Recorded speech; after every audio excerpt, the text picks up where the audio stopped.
to another episode of The High Ground, powered by Premier Companies. Ryan, how are you today? I'm doing all right. How are you today? It's great because we're doing an employee spotlight today. Yeah, we've been talking about doing these. I'm excited to get started. Well, we have got Eric Hoene in the podcast room with us. Eric, how are you today? Good.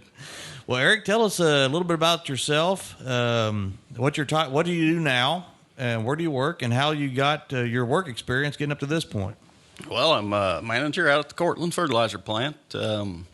I've been with Jackson-Jennings Premier Ag 27 years next month. 27.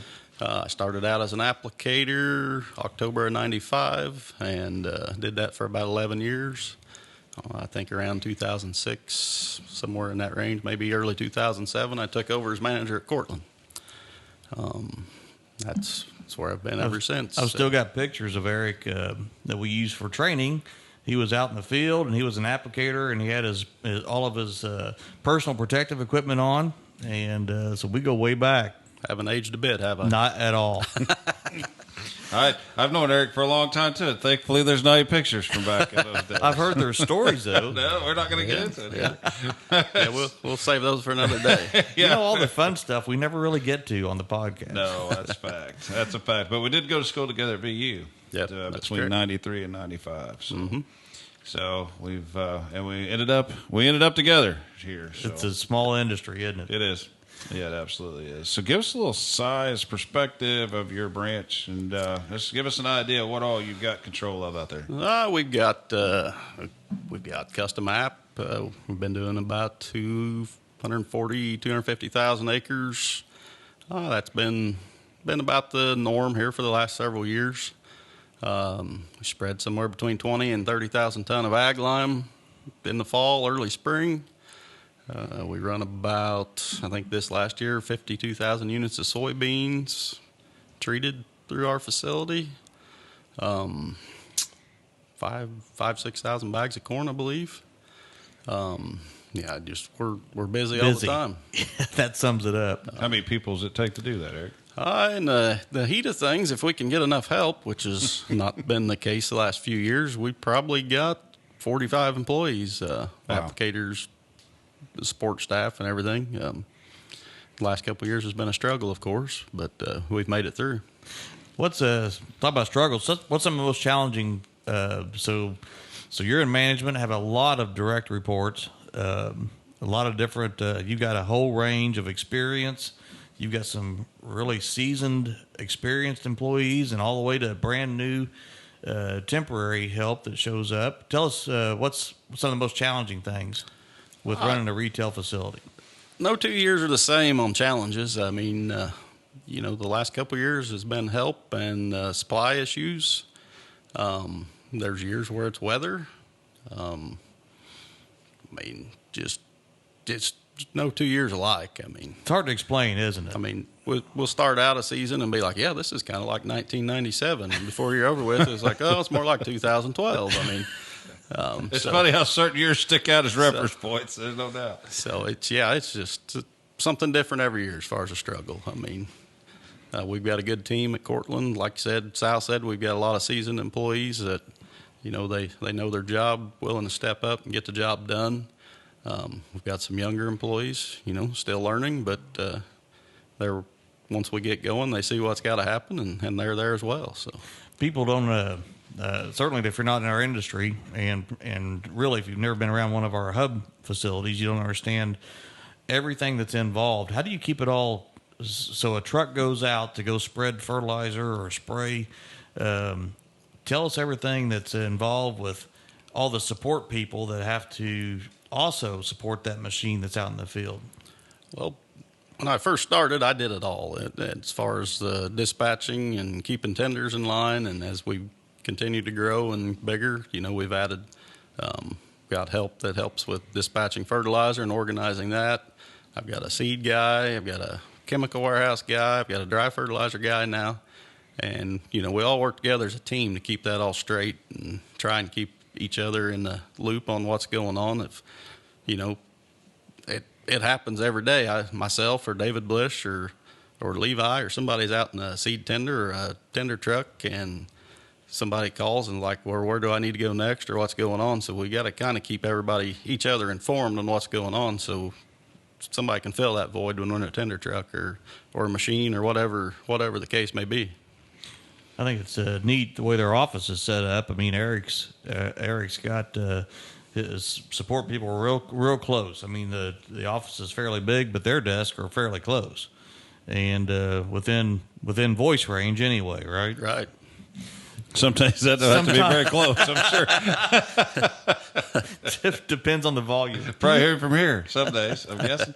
So you work in unison with some other locations as well. I mean, we try to see through the season that people can work back and forth if a branch gets behind or rain puts you out or whatever. But you work in unison with other branches. I mean, explain a little bit about that process with Crothersville. So, yeah, I mean, we go, from about Columbus, south of Columbus, all the way down the Ohio River in Clark County. We utilize the Crothersville branch quite a bit as far as getting fertilizer or, crop protection. We don't bring the machines, tenders back every night.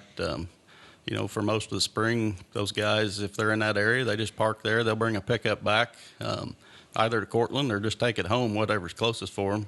There's no need to drive back to Cortland if they're 10 minutes from home. So, and I also help the other service branches, and as well as they help me. But we've been to Trafalgar, Bogstown, Salem, Cortland, Greensburg, and I'm sure one of these days we'll get on the other side of the woods and help them out. It's a long way over there, but yeah, it could happen. We all work together. All us branches try to work together as needed. If the workload's, if somebody's wet, we're dry, or vice versa. Start calling around and say, hey, you need help, and let's get this all taken care of.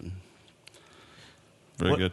But it just seems like folks can't appreciate the logistics involved. I mean, the fuel you mentioned about leaving vehicles and trucks and things out in the fields, and they've got to be filled up and checked and serviced, but you did mention about help, and this isn't a leading question, but I'm familiar enough with the operations to know that this is a fairly new development, isn't it? The help pressure, the strain of not having enough employees. Yes, I mean, for the last several years, it seemed like we were having trouble getting people in, but it seemed like by the time season got here, we got it. But the last 2 years, I mean, we haven't even been able to get the people in the door to fill out an application. So, that's probably one of the biggest worries in March when I'm sitting there thinking, okay, I've got 13, 14 machines, I've got 30 tender trucks, and I've got 10 drivers. Oh, how the heck are we going to pull this off? But and it's been a struggle, but like I said, we've got it accomplished. So as you look for help, I mean, this would be a good opportunity to talk about this. As you look for help, what are you looking for? I mean, what are some of the qualifications that you look for besides a pulse at this point in time? Pulse? Yeah. Besides that, let's get a little clean more drug test. I mean, I mean, it's always nice to find someone that's got some background in agriculture, kind of knows what we do.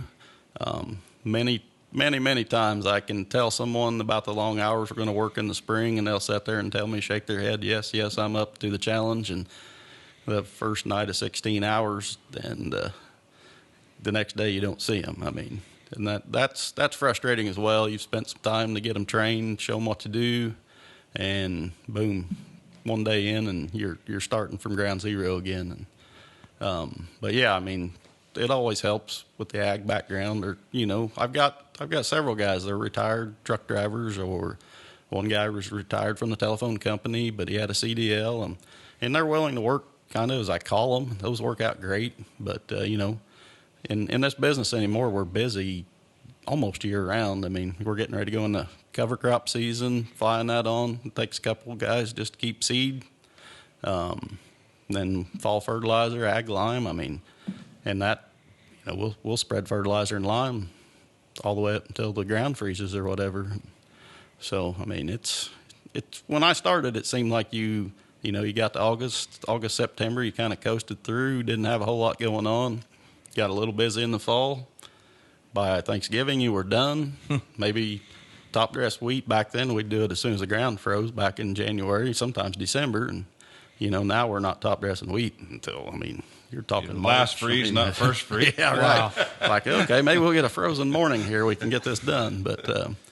But yeah, it's almost a year-round business anymore.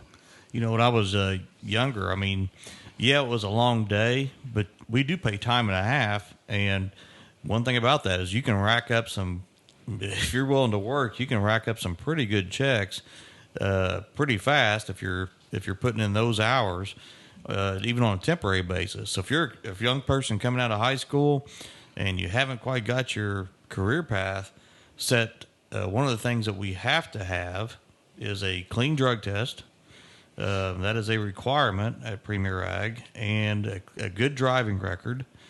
And if you are a young person and want to look at a Ag CDL or a seasonal CDL, or even now we have CDL classes, commercial driver's license classes at Premier Ag, and we can get you set up with a career pretty quick, even without any experience. Isn't that right? That's right. Yes. And I've had a lot of college kids work for me over the summers, and they've told me, it's like, I've been able to pay for college by working here a couple months in the summer. And I mean, it's like you said, the time and a half and the hours we work, it's not a bad gig.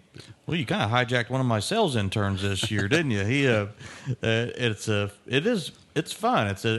You said no 2 years are the same, but almost no 2 days are the same. That's a fact. Yes. And I think it is kind of a neat to be there, and then all the action that goes on, and it's kind of addictive. It's kind of funny that you refer to him as your intern. Yeah, isn't it? That lasted till the second day. Yeah, that's funny. That's funny. You still feel like he worked for you. Well, he's coming back next year, so he must have had a good experience out there. Yep. Absolutely. Well, we're getting ready to do something fun here next week, something that is unique to Premier Ag. We're going to take all the Premier Ag employees down to Del Hollow Lake for a little while, aren't we, Eric? Yes. Yep. And tell us a little bit about the guys and what that trip kind of helps us introduce ourselves to the rest of the company, and we get new friends and new relationships. So they look forward to that, don't they? Or yes. tell us. What we've been doing that close to 10 years probably now, haven't we? Yeah, time slips away. It does slip. It might have been longer, but yeah, it's a nice time. Gets all the branches together. I mean, some of these guys, they've talked to each other on the phone or never even met, but never seen each other in person. They get down there and get to talking. A lot of stories going back and forth about their application season or different things, but kind of gives them a time to get to know each other. And the last few years has been even better because, with the merger with Premier, now with White River, I mean, a lot of guys don't know each other, and it never fails when they come back. They get to telling stories about people they met or talked to, and a lot of times it's kind of like Ryan and I get to talking to someone, and somebody knows somebody else, and it's a small world. But yeah, let's go down there and spend some time on pontoon boats, do a little fishing. I don't know anybody that's ever had much luck fishing, but we always eat good, though. Yeah, that's right. Excellent food, and a lot of good times. So. One of those drink all the fish, catch all the beer days. Yeah, we talk about memories. We was I borrowed a couple of Eric's employees to help me do the shopping for the trip, and it was funny. We was going through the snack section, and we got to the cheese ball. See, we got to the cheese balls, and they come in these giant containers. I mean, they're like a 2-gallon jug of cheese balls. Well, the first year we went down, we had like one jug, and that didn't work out. So I think they threw 3 or 4 jugs of those in because there was one employee, we won't mention any names, but he was called Cheese Ball because he kind of hijacked the whole jug for the week. Yeah, usually somebody picks up a nickname while they're down there. Well, you like what you like. I mean, it's not his fault. So. Eric, we talked about the challenges. What do you really enjoy about your job and your role at Premier Ag? I mean, I enjoy working with all the employees. Sometimes as much as I dislike working with all the employees, but for the most part, they're great to get along with. Pretty rewarding. Starting the season out and no crops in the ground, and then planting goes on, and fields that we take care of. We take pride in that. The applicator that sprayed them or spread them or whatever, he takes pride in that. I mean, as they go around, and they're all the time coming back telling me, oh, so-and-so's field looks really great that I did this or that on. And, we take pride in seeing as we go through the growing season. And then hearing from growers at the end of the season how their yield's done. Or, I get a lot of growers come say, it's the cleanest field I've ever had, or, that they commend us a lot on what we do. And I think most everybody takes pride in what we do, and that's just kind of the rewarding part of it. Well, I just like to thank you for all you do. I know all of our operations team, they do, it's amazing what happens behind the scenes. And the account managers go out and they develop a crop plan with the grower, and they turn all these orders in to the operations team, and it is amazing that you all get done what you do. So, absolutely, thank you very much. You're welcome. Ryan, do you have anything else? I don't. I would like to stop there before we end up having to talk about some of the stuff that happened 30 years ago. That's got to be a new episode. We got to do one of those. It's an internal one. Yeah. We don't even want it inward facing. Probably it's really probably not that bad, but yeah, it's been a long time we've known each other, and certainly run a nice operation out there. We're thankful for all your employees and all that you guys do, and these employee spotlights be a cool thing. I'm glad you took part, and I don't have anything else. All right, Eric. All right. Thanks for all your service, and that's been another episode of The High Ground, powered by Premier Company.